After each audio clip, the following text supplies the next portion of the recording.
Good afternoon, everybody. We're here at the Orlando VA Hospital, the beautiful hospital in Florida's 9th Congressional District in Lake Nona, and I'm joined by Corporal George Anthony Meninno, World War II veteran, and I'd just like to start by saying thank you for your service. Thank you so much. Have the country we have today because of you and the sacrifices of your generation, and it just means the world to us. And today, we'll be interviewing you for the Library of Congress project to highlight various stories. So let's start with a little background. Corporal, where were you born? I was born in East Boston, Massachusetts, March 13th, 1922. And tell us a little bit about your family life. Did you have a lot of siblings? Family, yes. I had a mother, a father, a daughter, a son, a granddaughter, and a grandson. Did anybody in your family serve in the military before you? My two brothers, my father served in World War I. My two brothers and I served in World War II. And my grandson just got back from Afghanistan. That's 3 decades of the Army life. Now, did that have an effect on your decision to eventually serve our country in World War II? I was always, even in high school, I loved to see the uniforms of soldiers or Navy, whatever. And I wasn't too anxious at that time, but once my two brothers went in, I was supposed to be the sole support of my family. My father and mother were quite old at that time.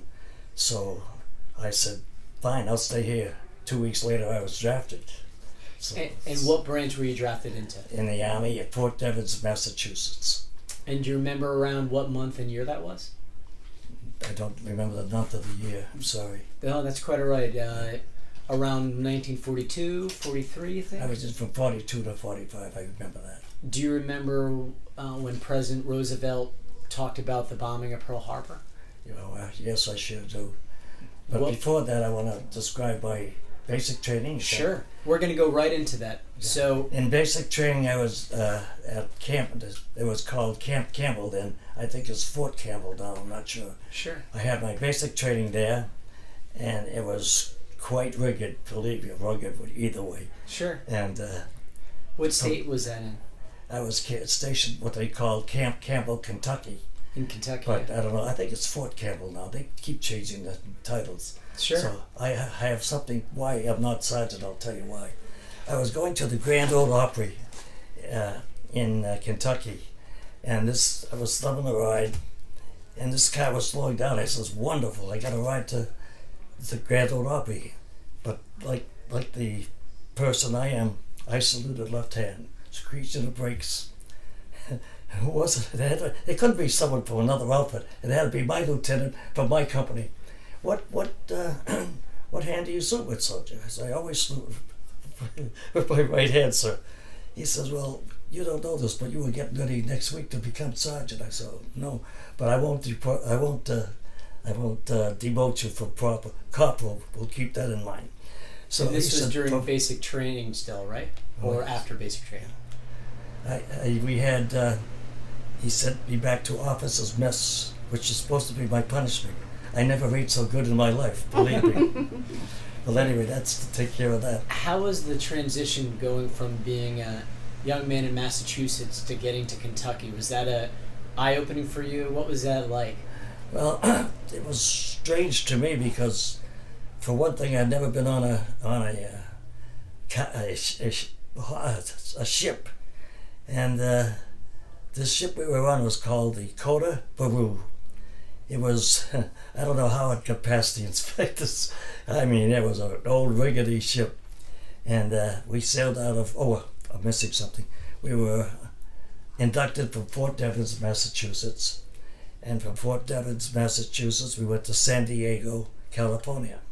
From San Diego, it took us 53 days to get to New Guinea.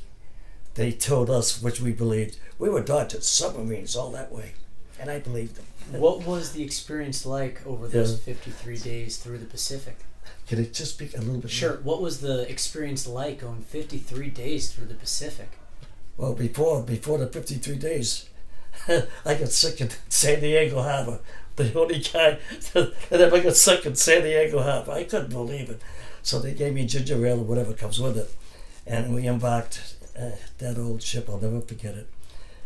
So we went from there to New Guinea, and we hit New Guinea in the monsoon season. We were up to almost to our knees in mud, pitching tents.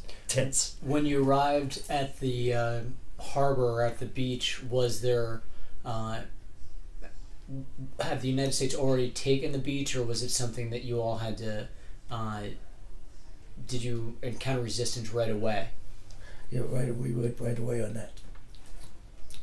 Getting back to the monsoon season, Sure. that wasn't bad enough.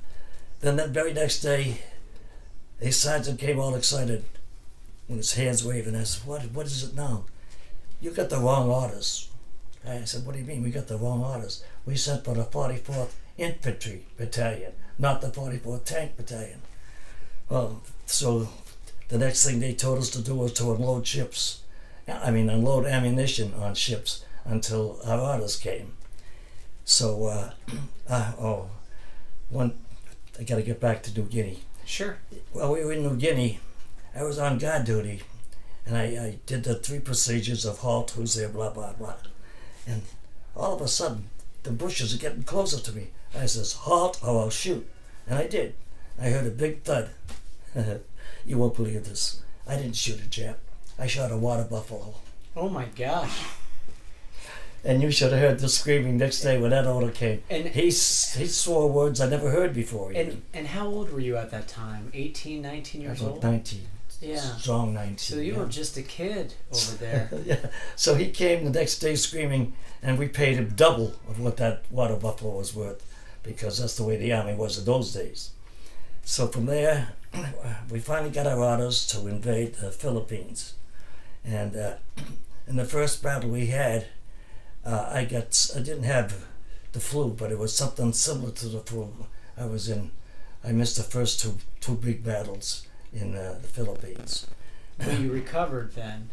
Say it again? But then you recovered. Oh, I recovered for the next battle. Yeah. Which was, they had us, the Japanese had us pinned in with artillery fire, and I swear to God, the bullets, the shells were going this high above. If they had trajected that 2 meters lower, they would have got our tanks and all those people in it. But thank God they didn't. But the worst part of that was, we didn't mind them missing us. The powers to be upstairs said, fire on those ships that are in the valley. That was us. Fire on them. And good thing our commander had set up the call right back. We would have been blasted right out of the field that we were in. And that would have been... So that was 2 odd happenings. Then from there, we went to... like I said, they had us pinned down very good, except for the trajectory that they were aiming at. From there, we went to Finchhaven, and that was one of our big battles. But thank God, General MacArthur ordered Australian troops to accompany us, and between them and us, we cleared Finchhaven. How was the camaraderie between the Australian and the American troops? How was the relationship? Did you all get along? We got every one of us. Our commander, you couldn't beat him. He had precision like I don't think anyone in the Army ever had. He graduated from West Point, I think.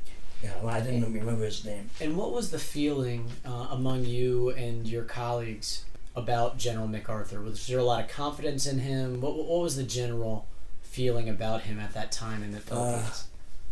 That I don't know. All I know about General MacArthur, we were his honor guard, escorting him off the ship into the Philippines. And there was a little sniper fire, but we took care of that. Just 2 guys to get so excited seeing him. They were firing up in the air and everything, so we calmed him down in a nice way.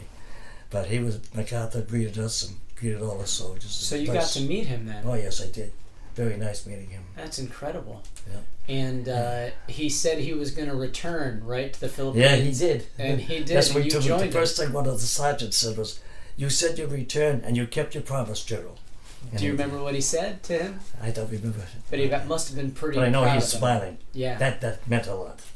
And how long were you in the Philippines for? I missed something. Before that... Sure, by all means. Before that, we freed the prisoners. They had a prison camp in Santo Tomas in the Philippines, and we went in. We shot about 4 Japs. That's all that was got in the prison camp, and they were so excited to see us. Oh God! Do you remember? Was it dozens or was it hundreds of people in the prison? There was about 75. And were they Americans or Australians? They were both Americans and Filipinos, women and men both.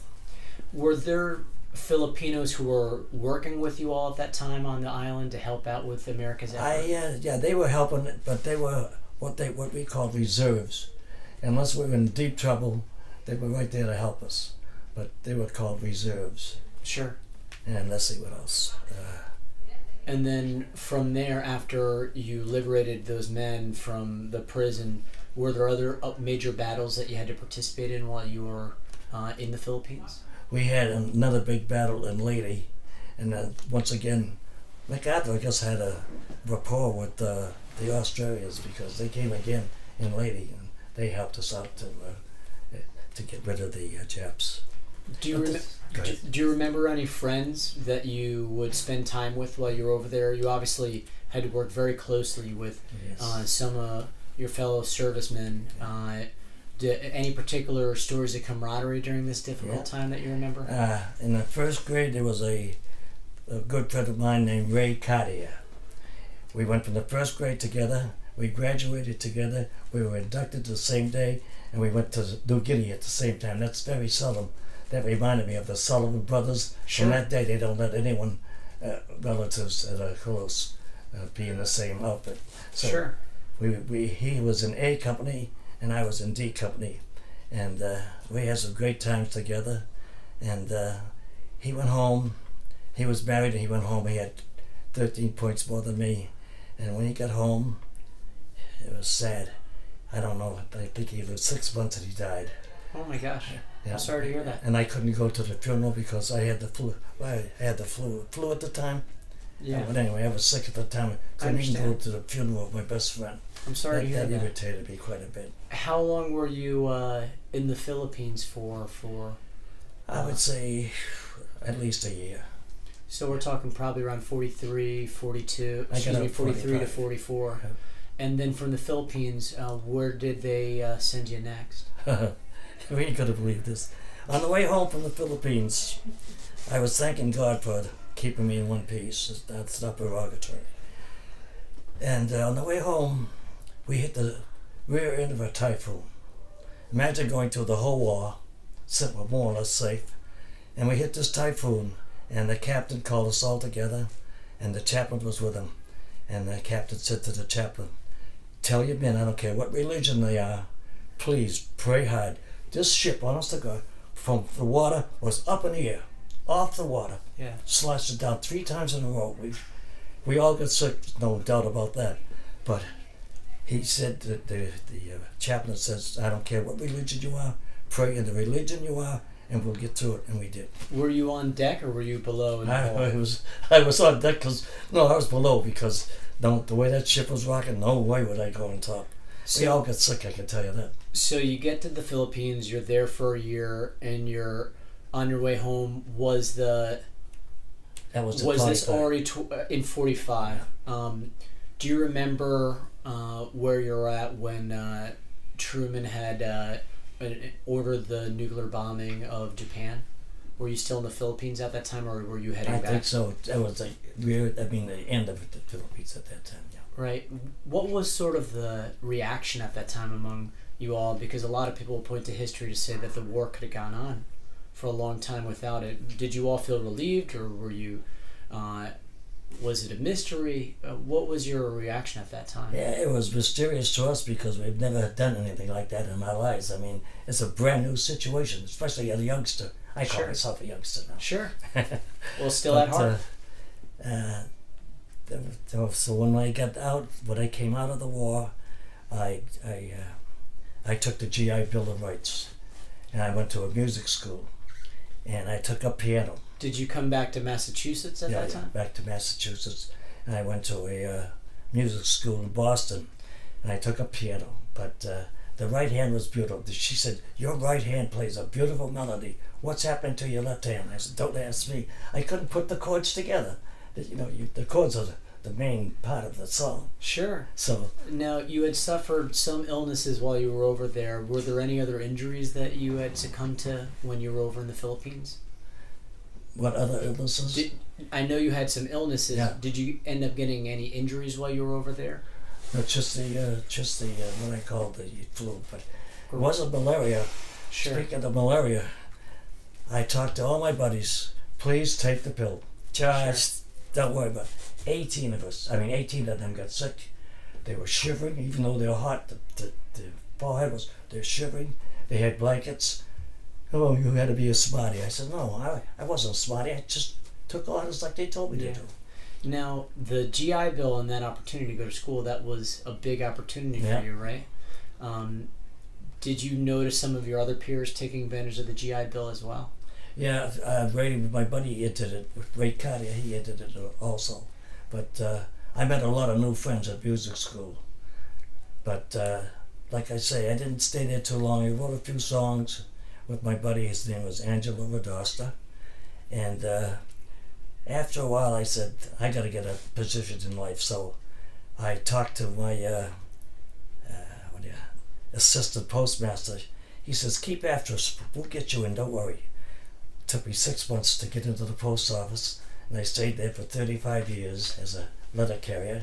So to this day, we very much support giving our military veterans priority to be able to work at the post office, among many other federal agencies, because it's amazing to hear, the effect of the GI Bill on you and that opportunity, and then getting to work in the post office after that.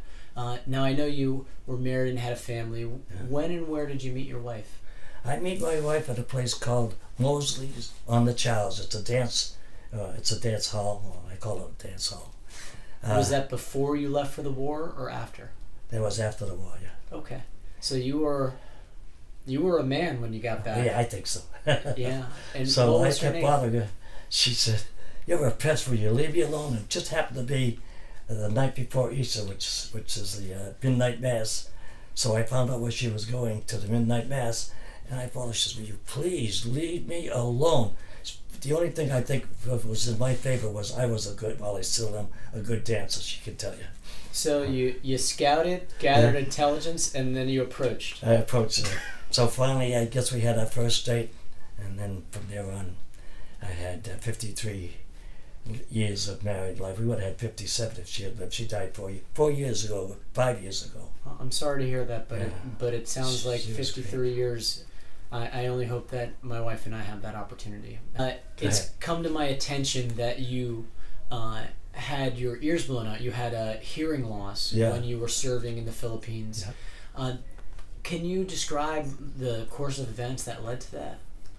How about the hearing aid? Yeah, how did that happen? Yeah. I don't really, and it just came on me. I can't really say the exact reason. It's just something being in the army, and I don't know, being with people that probably had some kind of disease. I really don't know. So you think it was from the loud noises of warfare? From the guns, yes. Yeah. I had a 75 millimeter gun and plus the artillery that was coming our way all the time. And you were driving to? I was driving the tank and firing the gun. Yeah, and that must have been loud in those tanks, Oh, right? believe me. And how did you end up deciding to be a tank driver? That's a highly skilled. Glad you asked. That's a highly skilled My position. oldest brother was a medic. My middle brother went in the medics, and me, I didn't know a wrench from a screwdriver. Well, that's exaggerated, but I didn't know anything in mechanics, and they sent me to the tank corps. They said the Army put you where you belong. What a mistake they made. Well, and did it come quickly to you, or did it Yes. take a while to learn? Yeah. They asked for volunteers when the tanks were in the garage. Anyone have a license? Big shot me. They gave us a crowbar to clean out the bogey wheels. They get thick. They're thick like cement. These bogey wheels in the tanks. Sure. Oh my God. And so did I you? didn't volunteer no more. Did you drive a Sherman? Yeah. And were there many tanks on the Japanese side? The Japanese. No, mine was. I take that back. Mine was the lighter. It was not the big Sherman. Sure. Mine was lighter. Ours was just like the Japanese tanks. That's why they fired on us. Sure. They looked so much like. So they were more equipped for island warfare versus in Europe. Mm-hmm. And let's talk a little bit about when you got back. Yeah. We talked a little bit about your music career and then going to working for our post office, and thank you for also your service to the post office. You ended up having a family. How many children? I got a daughter, a son, a granddaughter, and a grandson. Quite a lucky man. What are they doing today? She's working. Right. Okay. She's a secretary. Great. Yeah. And my son is a electronic engineer in Tampa, and my grandson is still in the Army. He's got 6 years in, and he's going to become a staff sergeant very soon. He loves it. I hear you have a blue folder filled with some Yeah. great photos and I documents got all from that kinds of time Army period. buddies. There's all. So why they don't you kinda show lose. me? This That is your company right here, Yeah. D. and can you point out where you're at here? Yeah. Hold on. Right there. At my Army camp. Corporal Meninno, This in the is the flesh, archery, huh? The back. Sorry. Yeah. back in World War II. Tank driver, Camera. tough guy. Now I see you like to wear your hat on the side a little bit. They all did, more or less. That was like the hip thing to do.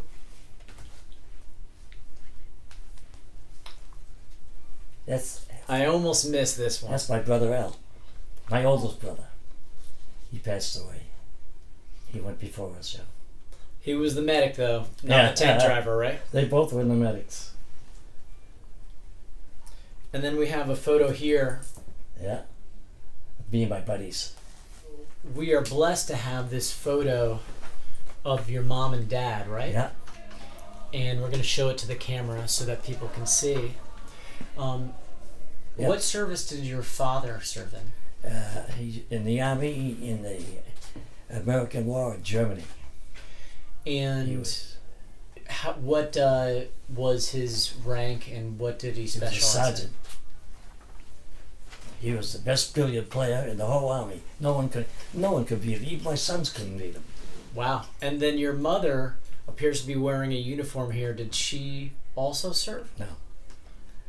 And what kind of advice did he tell you about when you got drafted? He wasn't living when I got drafted. Oh, I understand. Yeah. So, did any advice from growing up about the military stick with you from him? Absolutely. What would be some of the things that he told you about? No, he wasn't living when I went into the Army. I know, but before, when he was living and he told you about the experience, did No, he give you wasn't. He was very shy as far as talking to us. He talked Italian too much. I understand. A good language to know. Now, next, we have a photo here. Who's in this photo along with you? That's that shows he became Sergeant Cummings. And I'm going to put it here for the camera. Yeah. How long did you know him for? All during the war. Was he from Massachusetts or where was he from? He was from Illinois. And did you all We serve in we the ate same tank? together. I won't tell you about that. We ate on the ground next to dead Japs. Oh my gosh, it And must have been we tough. had that beautiful food called Spam. Yes, I recall. And did you keep in touch with him after the war? No, none of them. We had reunions, and this Ray Cartier that I mentioned, I was having a surprise surprise birthday party for him, and he gave me heck. He said, "What are you doing now?" I said, "Just mind your business. We have to talk to people here." "No, what are you doing?" I said, "I'm not doing nothing." When he saw that cake, I could punch you out. Well, but there was that camaraderie. Oh, he got a real surprise. The next photo here is you with, who are the gentlemen who are with you? This guy's name was Yanovich, Russian, and this guy was a Jewish guy named Konspan. And that was the tank you all were serving Yeah, on they together? were all different tanks. Were they all drivers like you? Some were drivers, some were gunners. Yeah, they split them us. What was the relationship and the interaction between the gunner and the driver? Were you all rivals? Glad you mentioned that. We had when the communication wasn't working, we had signals. If I wanted to, this time I was working the gun. We had signals with our left foot go to the left. If you go straight, you go to deep water. I kept kicking him and kicking him. What are you doing? I said, you're going in it? He was going straight into the deep water. Oh, am I glad you kicked me. You're going to have marks down there, but he said it was worth it. So there had to be a lot of quick communication when you were in battle. When our intercoms went out, we had to use foot signals. Now, this photo, you're with 3 other gentlemen. Do you remember any of them? I do, but not by name. Did you? Oh, his name was Everett, and this was Paul. I don't know the last names now. That's quite all right. And did they serve it? Those 2 I don't know. And did they serve in the tank regiment with you? Those 2 were in my tank. Yes, the 2 on the left were in my tank. And was that for how long in the Philippines? For most of the time? 1 year, yeah. 1 year. So you were with the same 2 gentlemen for the whole time? A lot of times, yes. And that must have been quite a communication and bond that you all developed. Yeah. They gave me and this guy named Flanagan. They gave us extra. We had too much. What do you call it? Camaraderie. They didn't like us be going everywhere together. Every time we had a pass to go to town or whatever, we're gonna break you 2 up. They did. And lastly, we have a group of photos that I was given. Do you want to talk a little bit about the significance? My dad, this was in Massachusetts. My dad built that shrine all by himself. This is a tank. I don't think it was a Sherman, but it's a good sized tank. Yeah. That's me before I went over. That's me with my mother. This is my older brother in Massachusetts. He's 98, but he's got shingles, so he's suffering right now. So you guys got quite good genes. 98. Yeah. Good Italian food. So do you and your brother ever talk about your experiences in the war, or is that something? Yeah, we have some private talks that we have quite a friendly talk all the time. But no, he sleeps all the time. He's really hurting. He's down to skin and bones. Well, what a privilege, though, for many years to be able to share a lot of these experiences with him. We're very grateful, and I could tell. Did any of your children or grandchildren serve in the military? Yeah, my grandson just got back from Afghanistan, and me and my 2 brothers served in World War II. So we got quite a... So the Meninno military tradition continues on. Right. That's incredible. It is. Did your grandson ever talk to you? Ask you for all advice? All the time. He's sick. What is he? 6 foot? 6'3", 200 pounds or better. Yeah, he's a bigger Meninno. Huh? Oh yeah. Well, what advice did you give him before he left? Say it again. What advice did you give him before he went to Afghanistan? I didn't have to give him nothing. He's his own man. Well, he's got a great mother. Well, thank you for your service and for your family's service. Appreciate it. The Meninno family is an American story of military. My father and mother were both born in Italy. My mother was born in Naples, and my father was born in Fontana Rosa. And the minute he came over here, became a citizen, he was hearing all about the war and everything. He enlisted right away, became a sergeant. Well, thank you and your family for their service. Thank you. We appreciate you. Yeah. And we're going to have other of these photos available for the archives as well. You know, you served courageously, Corporal Meninno, and I just want to take a moment to thank you again for your service.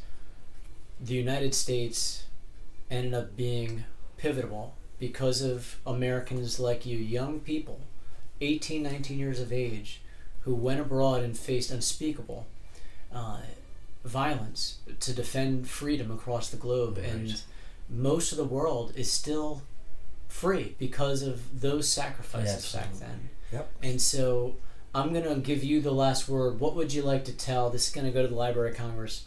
Is there any other lesson from your experience you'd like to tell My posterity? whole life right now, as bad as not incapacitated, take that back.